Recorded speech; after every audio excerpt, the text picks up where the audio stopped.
Prabhuji, whenever we talk about Srimati Radharani and her transcendental pastimes, often exalted Vaishnavas, pray that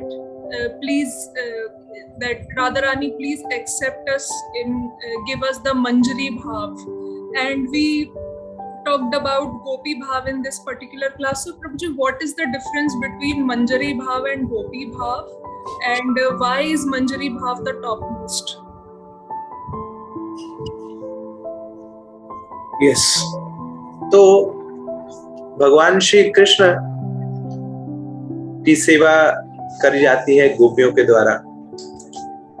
तो गोपियों के पास वो अधिकार है, भगवान श्री कृष्ण की सेवा करती है। ललिता है, विशाखा है, अष्ट गोपियां हैं, प्रमुख गोपियां हैं, फिर 108 प्रमुख गोपियां हैं। ऐसी millions and zillions of gopis तो जो भगवान श्री कृष्ण की सेवा करती हैं। दूसरी तरफ होती है मंजरियां। तो मंजरियां क्या करती हैं? They are serving Krishna through gopis.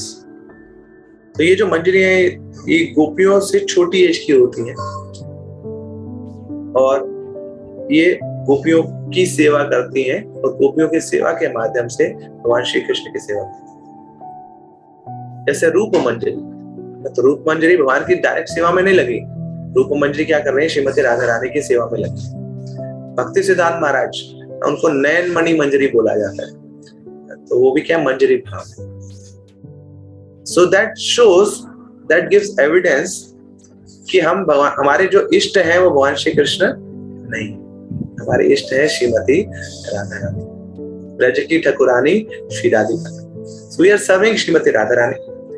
And what Shrimati Radha Rani does? She serve Krishna. She does not accept service by herself, she is a devotee. तो हमारा भाव है, हम भगवान श्री कृष्ण को नहीं जानते हैं, हमें पता नहीं वो कौन, काले हैं, मटमैले हैं, टेढ़े हैं, we don't know, we really don't know. उनको कौन जान पाया? ब्रह्मा जी विफल हो गए, बड़े बड़े महाजन वो नहीं जान पाए, तम किस खेत को हम नहीं जानते।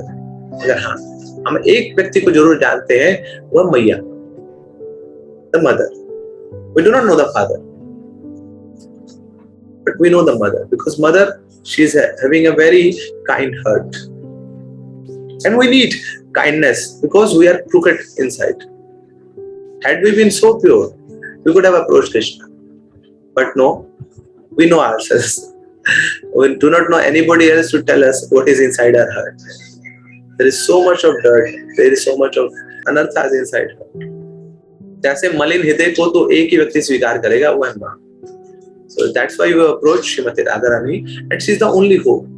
So we pray to Srimati Radharani that please accept me, and if you wish, you can engage us in the service of Krishna, and that we know she will be doing, because that is her constitutional duty.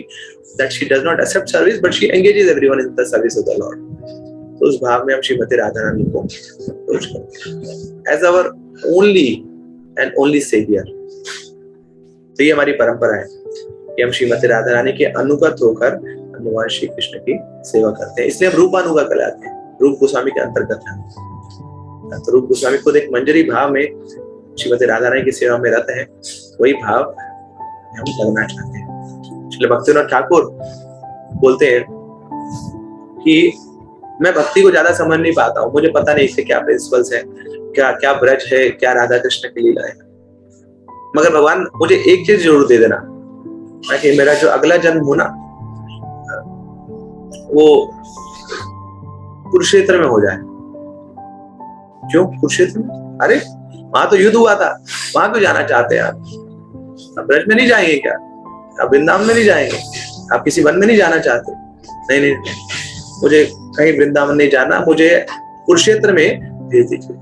क्यों? क्योंकि कुरुक्षेत्र में भगवान श्री कृष्ण आए हैं, मगर रथ पे सवार हो गया, बड़े रॉयल उन्होंने कपड़े डाले हुए हैं, रथ पे सवार है, बड़े सारे सैनिक हैं, घोड़े हैं, हाथी हैं, और यहाँ पर जो तीर्थ है सन्निध सरोवर, वहां पे आए हैं।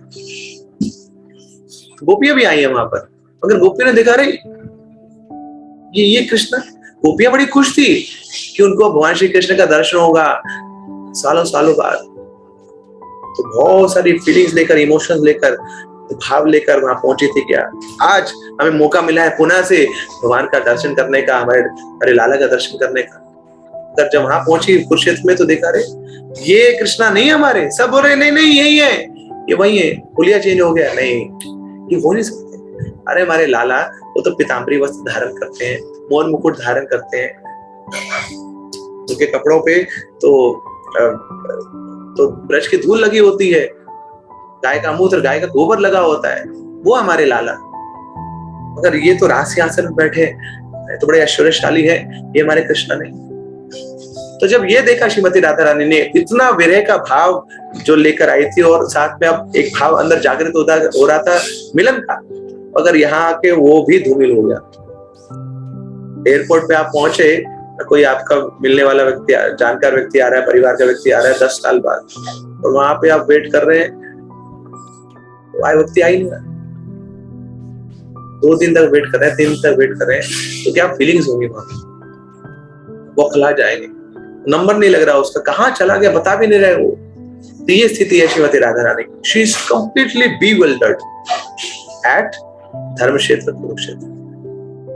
तो भक्तिविनोद ठाकुर बोलते हैं कि मुझे उस समय श्रीमती राधा रानी के साथ रहना, उनको संभालने के लिए, कौन संभालेगा उनको? That is the place of need. वहां पे आवश्यकता है मेरी। ब्रज में तो बहुत सारे लोग हैं राधा रानी को संभालने के लिए, उनको आनंद प्रदान करने के लिए, मगर कुरुक्षेत्र में तो कोई जाने को तैयार नहीं। तो ये भाव है हमारे आचार्यों का। तो श्रीमती राधा रानी की कंधों पे जो बोझा है उसको कम करना चाहते हैं। श्रीमती राधा रानी की जो एंजाइटी है उसको कम करना चाहते हैं। तो क्या एंजाइटी है श्रीमती राधा रानी? एक ही एंजाइटी है कि भगवान के बहुत सारे अंश भगवान को छोड़ के इस भौतिक संसार में बैठे हुए हैं, भगवान से विमुख होकर। तो ये भगवान को बहुत कष्ट देता है, भगवान रोते हैं, क्रंदन करते हैं। तो श्रीमती राधा रानी आती हैं और उन सब जीवात्माओं को भगवान की सेवा में वापस लगाने के लिए प्रयास करती, और उस प्रयास में जो लोग हेल्प करते हैं वो श्रीमती राधा रानी के हृदय को जीत लेते हैं। दैट मीन्स कि जो प्रचार के कार्य में लगता है वो श्रीमती राधा रानी की डायरेक्ट सर्विस करता है, वो राधा रानी की एंजाइटी को दूर करने में लगा हुआ है। तो ये हमारे आचार्यों का भाव है, वो श्रीमती राधा रानी की सेवा में लगे हैं। कैसे? श्रीमती राधा रानी के कंधों पे जो बोझा है उसको दूर करने में लगे हुए हैं। भगवान से विमुख होकर जो जीवात्माएं इस भौतिक संसार में आई हैं उनको पुनः भगवान से कनेक्ट करने में लगे हुए हैं। दैट इज मंजरी भाव।